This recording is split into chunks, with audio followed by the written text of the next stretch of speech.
So the heroine of the story in Oregon of women getting the right to vote is Abigail Scott Duniway. And here is a handwritten letter to Abigail from Susan B. Anthony. This document right here is just one of the most historic documents we have in this exhibit. Governor Oswald West gives Abigail the honor of writing the proclamation that women have the right to vote, and this is that proclamation.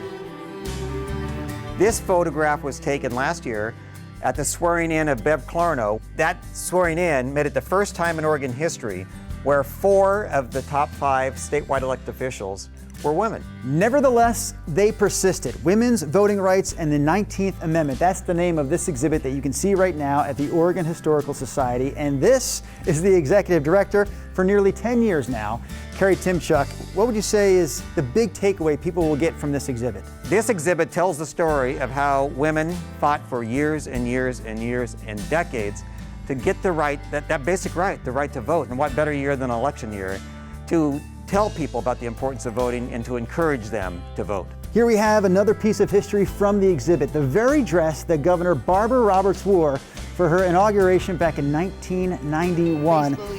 Man, what I wouldn't give to ask the governor a few questions right now. Ask away. Now, the viewers can't see that I'm smiling. Obviously, I knew the governor was going to be here. And my first question for you, Governor Roberts, is this. How important would you say the female vote was to you getting in office back in the early 90s?